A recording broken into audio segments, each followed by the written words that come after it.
စင်ကာပူနဲ့ကိုယ့်ရဲ့အခက်အခဲလွဲများအပိုင်းလေးမင်္ဂလာပါရှင် The Trip Channel page လေးကနေပြီးတော့ပြန်လည်ကြိုဆိုလိုက်ပါရနော်ဒီနေ့မှာတော့စင်ကာပူမှာအလုပ်လုပ်ဖို့အတွက်ပေါ့နော်အသုံးဝင်တဲ့ application လေးတွေကိုကိုယ်တော်ကဘယ်လိုမျိုးခက်ခဲလေးတွေကြုံခဲ့ရလဲဘယ်လိုမျိုးအလွဲလေးတွေကြုံခဲ့ရလဲဆိုတဲ့အကြောင်းရှင်းလင်းလေးလုပ်ပေးသွားမှာပါ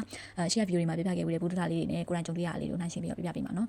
ဒီစင်ကာပူမှာအသုံးဝင်မဲ့ application တွေရောဖုန်းထဲမှာဆောင်းသွားရလားဒါကြတော့ကိုယ့်အတွက်အစိုးဆုံးအပိုင်းလို့ပြောရမယ်လို့ထင်ပါတယ်ဘယ် app တွေသုံးရမှန်းမသိသလိုဘယ် app တွေကိုကြိုတင်ပြင်ဆင်သွားရမလဲဆိုတာလည်းလုံးဝမသိခဲ့ပါဘူးဒီဖုန်းထဲမှာရှိရဆိုလို့ Google Map တစ်ခုပဲရှိပြီးတော့တခြားသုံးဝင်တဲ့ app တွေတခုမှမသိခဲ့ပါဘူးအလုပ်လာလုပ်တာဖြစ်ပြီးတော့ဒီ Simpas Net ဒီ Chat Pass ပေါ့နော်အဲ့ဒါကိုတော့ဖုန်းထဲမှာ download ဆွဲထားမှမသိခဲ့ပါဘူးတကယ်လို့ဒါဒီ Trip Channel page မှာတင်ထားတယ်ပေါ့နော်အသုံးဝင်တဲ့ဒီ application video တွေကိုဒါကြိုတွေ့ခဲ့မယ်ဆိုရင်အရင်လောက်အခက်အခဲမရှိတော့မှာလည်းစဉ်းစားမိပါသေးတယ်ကိုတော်ကလမ်းနေမသိသေးတဲ့အချိန်မှာတစ်စင်ကားကျင်တော့ MRT pickup point မှာတန်းစီပြီးတော့တက်စီအကြိုက်လဲဆောင်ခဲ့ပူတယ်တကယ်လို့ဒါ Grab ဒီ Comfort Taxi တွေပေါ့နော် CTG စစ်တွေလို့ update သိခဲ့လို့ရှင်ပို့ပြီးတော့အဆင်ပြေမှာပါဈေးဝယ်တဲ့အခါမှာလည်းဒီ Fair Price app ပေါ့နော်ဒီ app မရှိရနဲ့ပဲ short ရတာတွေကိုပုံနေအကြောင်းလည်းမသိခဲ့ရဘူးမိုဖားချင်တော့ဖူပန်နာတို့ delivery တို့မသိတာကြောင့်အပြင်မသွားချင်လေကိုယ်တိုင်သွားပြီးတော့ဝယ်စားခဲ့ရပါသေးတယ်ပြီးတော့ MRT Cab Basket မှာပတ်စံဘယ်လောက်ကျန်လဲစစ်ချင်တာတော့ဒီ Simply Go application ပေါ့နော်ဒါကိုမသိလို့ဘူရာဆက်မှာပဲဒီတိုင်းစစ်ခဲ့ရလေးရကြတော့လည်းပြန်တွေ့ချင်တော့မှတ်ရစရာလေးပါပဲ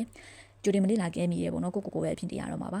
ဆိုတော့ကဒီ application တွေနဲ့ပတ်သက်ပြီးတော့တော်တော်မတိကျဖြစ်တဲ့အတွက်တော့ application တွေနဲ့ပတ်သက်ပြီးတော့ကိုတွေ့ကြုံရဆိုရင်တော့တော်တော်အဆင်မပြေတဲ့နေရာမှာတော့ပါခဲ့ပါတယ်ဒီနေ့ကတော့ဒီ application လေးနဲ့ပတ်သက်ပြီးတော့ပေါ့နော်ပြပြပေးသွားတာပေါ့နော်နောက်နေ့ဒီမှာတော့ဒီလိုအခက်အခဲတွေနဲ့အလွဲတွေတခြားပို့တူလာရစရာတည်ထားတဲ့နာလေးတွေကိုလည်းဒီ Trip Channel page လေးမှာဆက်ပြီးတော့ sharing လုပ်ပေးမှာဖြစ်တဲ့အတွက်ဆက်မကြည့်ရှုပေးပါအောင်နော်ဆုံးဖြတ်ကြည့်ပေးလို့လည်းကျေးဇူးတင်ပါတယ်နောက် video တွေမှာပြန်လည်ဆုံတွေ့ပါမယ်နော် bye bye